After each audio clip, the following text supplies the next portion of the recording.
what's up, y'all? It's Poppin' with Crackney Steve. About to react to this video by Moon. It's titled "Something Is Wrong with Ariana Grande." What happened? Oh Lord.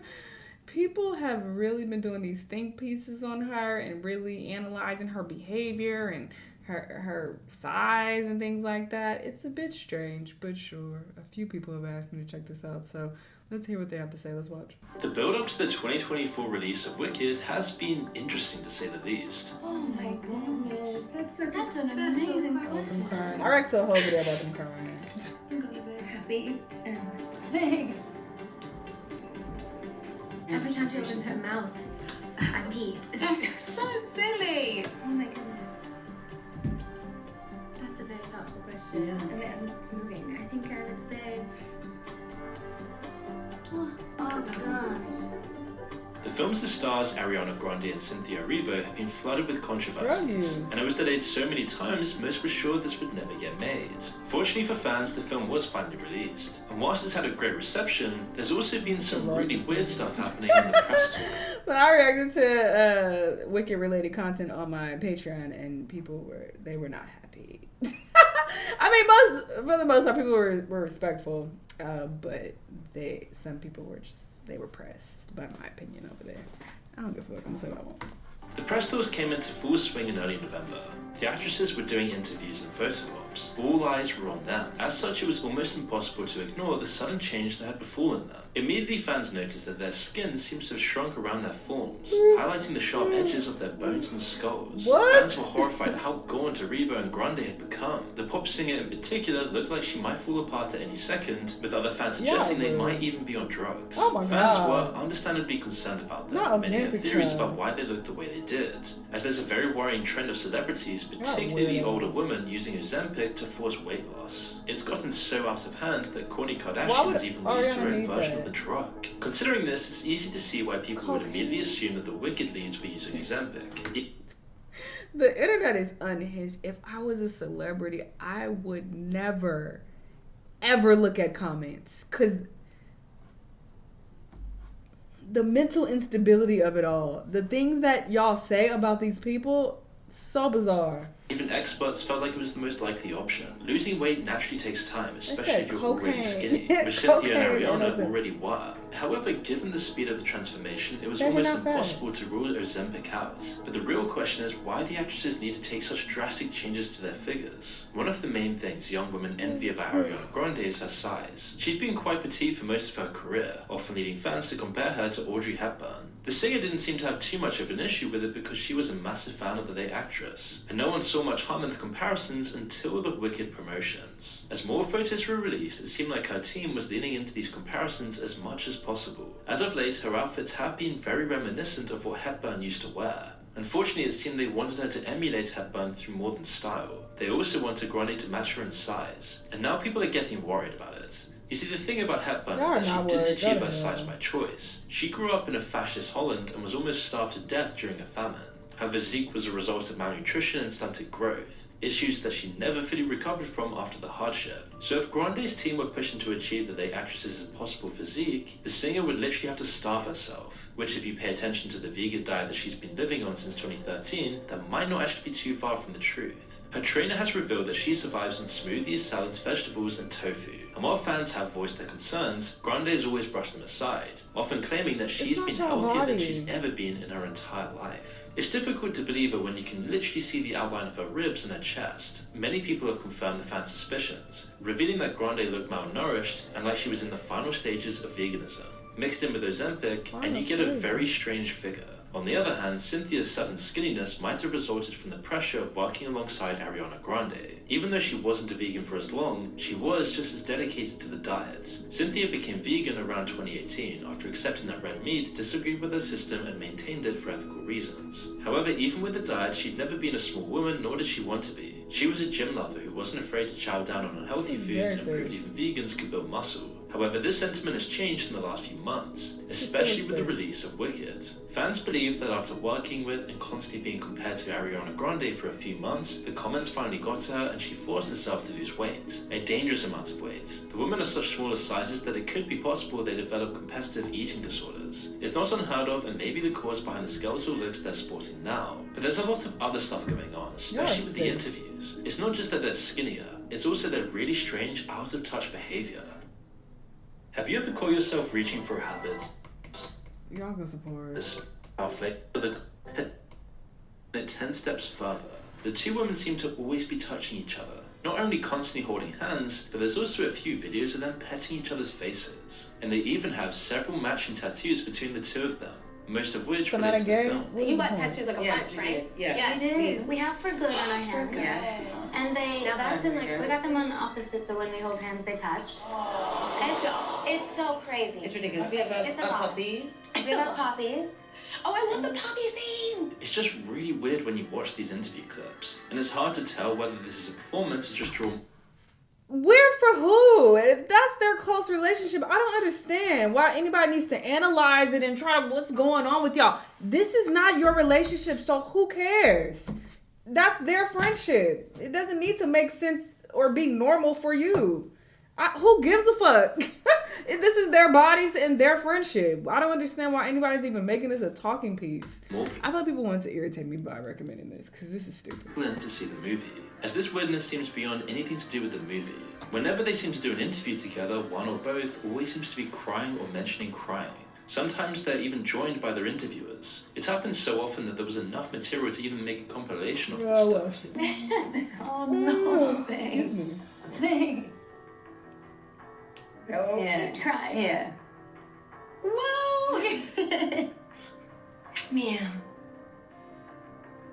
That's beautiful. He cried and, remember I texted you. You texted me, yeah. I said, I haven't told anyone Yeah. that I think I'm doing this. Yeah. And she said, oh, yeah. Yeah. The stuff you don't see is the most special stuff. Yeah. I read a whole video about that. Later, as the interview began, she aimed her first question at Cynthia, asking how she felt about fans holding space for defying gravity, whatever that means. Discussion, but I've seen this week people are taking the lyrics of Defying Gravity and really holding space with that and feeling power in that. Oh, that's a Would song. you touch on that moment mention that on in Patreon. the film when Elphaba has been banished and yet she comes into her full power at that moment of the worst time? I didn't know that was happening. I've seen it, yeah. That's really powerful. That's why I want it. And now it seems like this question was meant to tee up her next few questions, but Cynthia's reaction took the interview on an unplanned detour. She seemed to act like her rendition of the song was the only rendition, like it hadn't been one of the most popular songs in theatre spaces since 2004. The question and response confused both Grande and any other fans who watched the interview. Gilchrist then tried her best to push past her response, but she only made things worse. The interviewer then informed Cynthia that she's seen a couple of posts in queer media, setting off the Broadway star even more. Grande then seems to be the only one who doesn't understand what's happening but tries to comfort Cynthia by grabbing her finger.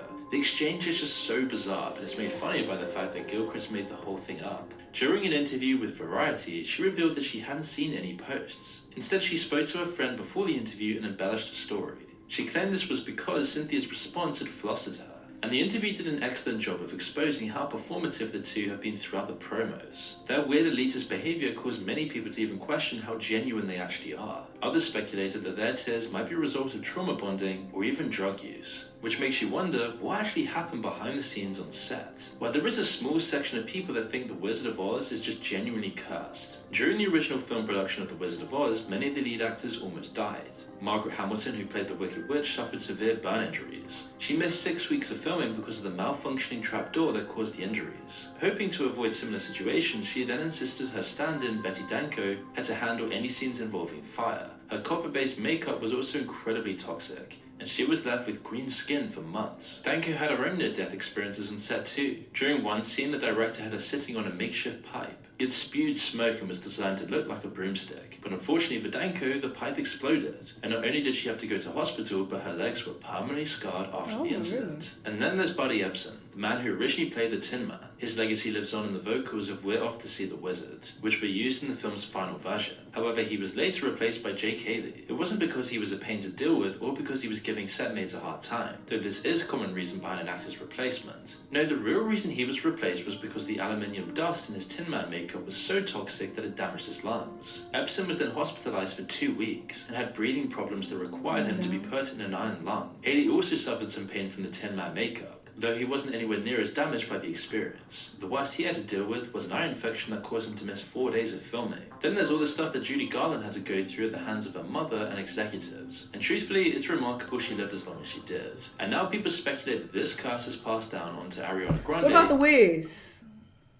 Let's do some research about that. They have issues too? And Cynthia Erivo. Now, while the conditions on the Wicked set obviously haven't been as bad as The Wizard of Oz, things haven't been great. We've already seen the issues before with Cynthia's narcissistic rant on Twitter, where she let out her rage about a fan movie poster. Because of how iconic Wicked is, there's been a lot of pressure to ensure that the final product is good, at least as good as the Broadway production. As a result, everybody's been working themselves to the bone, with the actresses hinting at intense filming schedules, with Cynthia even telling people that the writer's strike putting production on hold was a major relief, as it meant that she and her colleagues could finally take a break.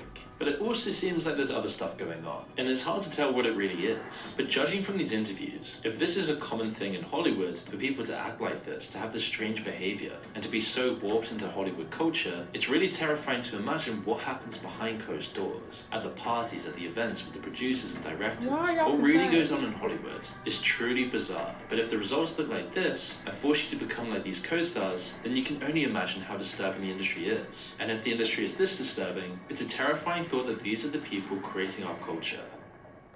This ain't my damn culture. I think this is a whole lot of nothing. I'm not gonna lie to you. I just don't understand why people are this invested. If you want to watch the movie, then cool, go watch the movie and enjoy. But why do all this extra shit and trying to figure out what happened? Did they have trauma that they experienced? Are they trauma bonded? Are they on drugs? Why are their bodies like this? Oh, she's vegan and y'all are weirdos. You have to get a life of your own.